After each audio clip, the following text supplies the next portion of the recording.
The night was young, but the road belonged to them.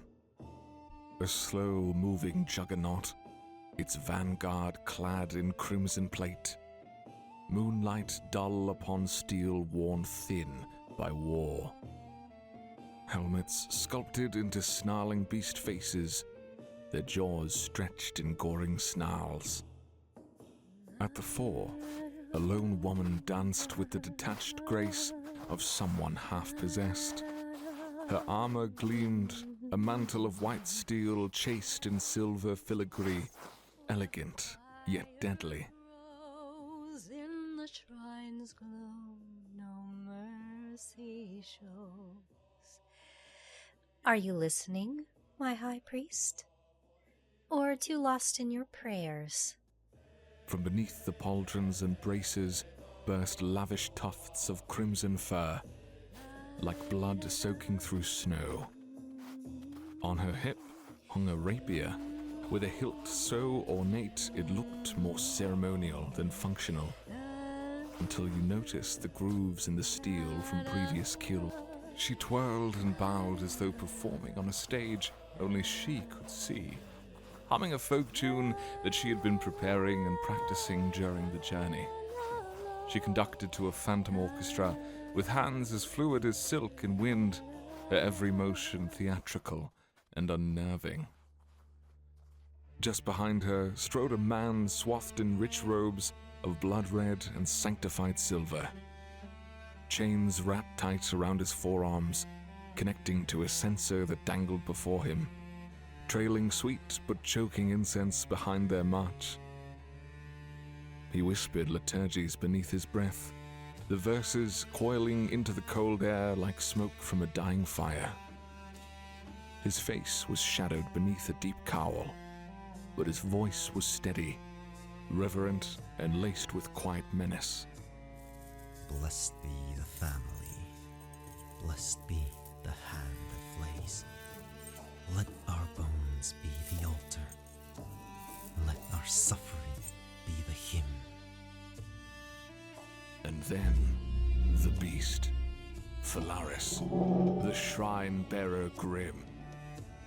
Phalaris the Shrine-Bearer lumbered at the heart of the convoy like a living monolith. Its colossal shoulders rose 15 feet high, each step sending tremors through the frostbitten ground, shaking loose flakes of ice from the trees like falling ash. Iron-shod hooves cracked stone and bone alike beneath its tread. Draped over its mountainous frame was a shrine of suffering. Rusted bells clanged with mournful rhythm. Chains writhed like serpents in the wind, and barbed hooks danced against a weathered altar lashed to its back, a sacred yoke no less a beast could bear. Its broad, brutal head swung side to side, with slow, deliberate menace. With each exhale, steam hissed from its nostrils like smoke from a funeral pyre. The eyes, like twin furnaces of pale, divine fire, burned with a gaze not of rage, but of judgment. Silvara sat with the grace of a woman who knew every eye belonged to her and welcomed it. Her gown, a cascade of red silk, flowed like a port wine, pooling at her heels in ruffles that trembled with every step. At first glance, she belonged in a royal court, gliding between chandeliers and whispered scandals. But the gown was no mere ornament. The fabric clung to her with intentional precision, barely veiling the dark weave of iron plates sewn beneath like the ribs of some elegant predator. Leora, my child, you'll burn yourself out before dawn. Cold words from a man so fevered. We walk among divinity, High Priest, into the land of our return. Should I march in silence like the dead? Perhaps it is I who must greet the angel first. That is my purpose. Stage fright. Not fright, but reverence. The hood fell from his head, revealing braids made of chain, fused to flesh with rusted spikes. The agony is the threshold. The music of the new age. Let them tremble. Let them hear our song. But Iskander said nothing. His eyes had found the walls ahead. Oh there. Who goes there? State your name. You stand before the glorious house, the twice blessed prince, the matriarch of the bloodline. Open your gate. What are your orders, sir? Fetch the order. Now. You bring an army to our gates. For what purpose? A spectacle. Our leaders enjoy the theater. Baron Barovich will not receive visitors until morning. Then rouse him. Your name. Afan. We mean to have diplomacy, Captain. Keep the gate closed, and wrath will come. Open it, and only awe will follow. A wise choice. The city had let them in, and behind the ball, the faithful marched like carrion. The streets of Rostovka were narrow, the buildings pressed close together, separated only by tight, cluttered alleys where shadows lingered. The cold gnawed at every breath, and the frost-bitten air seemed to press the invaders and the townsfolk closer, unwilling witnesses to what was about to unfold. Leora and Corvain were the first to reach the city center, a place dominated by a bronze statue of a bear reared back on its hind legs, jaws frozen in eternal defiance. The three-tiered fountain below it was choked with ice, only the lowest basin holding a shallow layer of frozen water. The convoy fanned out around the fountain. Phalaris lowered himself, allowing his masters to descend from the shrine on his back. Iskander touched the ground first, his boots sinking into the snow. He extended a gloved hand upward to Silvara, who accepted with measured grace, straightening her gown as she landed beside him. Will he meet with us? He has the illusion of choice. Whether he accepts or refuses, it changes nothing. Leora circled the fountain, feigning admiration for the statue, her gaze flicking over its details with mocking interest. Corvain, however, stepped forward toward it with solemn purpose, producing a gilded chalice from under his robes. Adorned with gems and a prominent bull's skull on its front, it glowed softly in the low twilight. The cup's rim shimmered like a sharpened dagger. Blessed be the family. Blessed be the red angel that grants us eternal purpose in servitude. With this overflowing chalice, we drink and give thanks to the flayed one. May he bestow his gifts upon the faithful. His finger traced the razor rim of the goblet, blood spilling into the cup and down over the engraved bull's head. The liquid pooled, deep and cold, mixing with the ceremonial wine at the bottom. Corvain raised it briefly to the statue before sipping, head tilting back, his eyes closing as he savored the metallic chill. My lords, accept this offering of suffering. May it nourish you after our long journey. Silvara took the cup with a smile, tracing her finger along the sharpened rim, blood welling instantly. She tipped the chalice back, letting the mixture of blood and wine paint her lips crimson before allowing just a taste to pool onto her tongue. May our song of suffering be heard by the gift giver. she savored as the sense of a new beginning comforted her. Her eyes closed tight to open her mind to the visions of what was to come. A soft moment of tranquility and solitude with Phalaris' low growls of approval drifted in from behind her. Silvara then passed the cup to Iskander. His grip was firm. His hand clenched as he traced his finger around the rim as the others had done.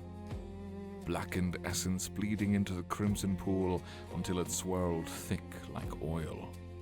He drank long, deliberately messy, letting blood run from the corners of his mouth. When he lowered it, his smile was carved as small cuts began to drip black blood at either corner of his lips. Phalaris will guard the chalice. Soon, it will overflow with the sacrifice of many. Almost too easy.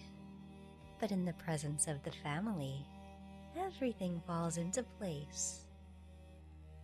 The outer walls are for the common foe, raiders, bandits. The keep is the true prize. Phalaris could shatter a wooden gate, but the iron gate, that would prove costly to our new friend. Then we make them come to us. Let the soldiers rest. I would not have my guards seen winded.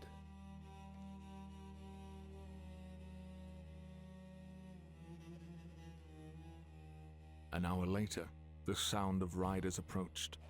The man leading them wore a regal bearskin coat, the crest of the bear emblazoned on his tabard.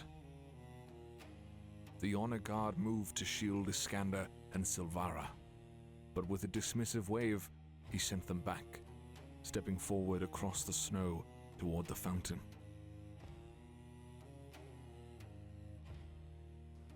I am Sebastian Verovich, son of the Baron of Rostovka, keeper of the Ursine's blood. State the meaning of your visit, Bathory.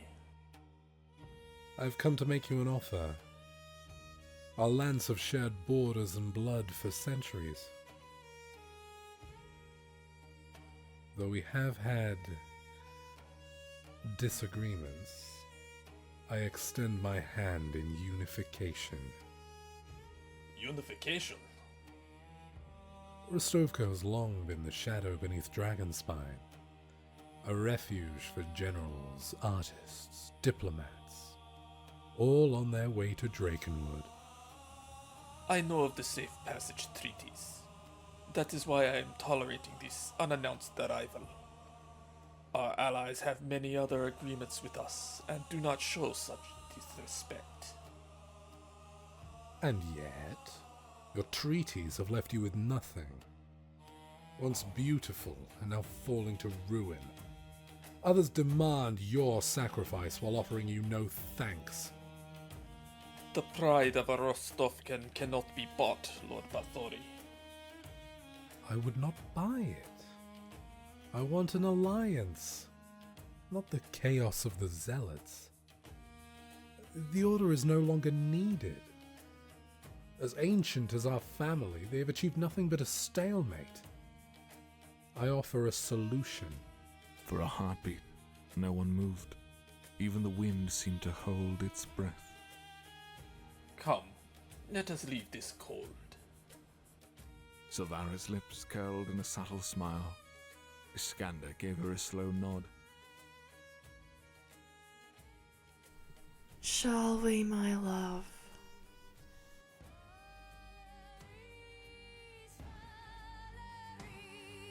Shrine-Bearer bold, the weight of gods, the stories untold. Step by step, the earth does quake. The shrine he carries for power's sake.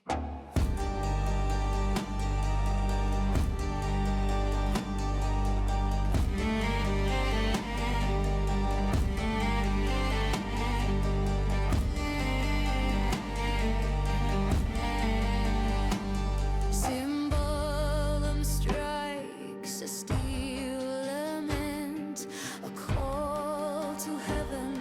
sings a prayer unbent. Low the throat sings a growl, a hum. Beasts awake and the dead succumb. Duduk moans like a ghost in the breeze. The tavern pounds ancient decrees.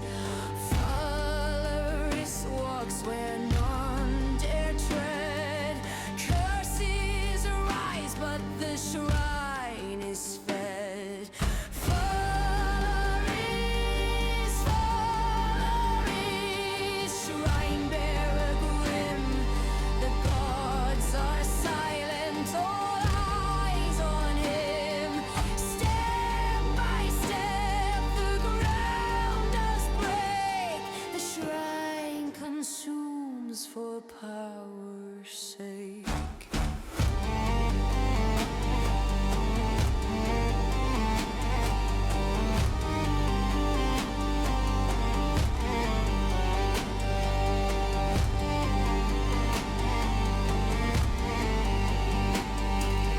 Garuk, a string shiver and silence looms.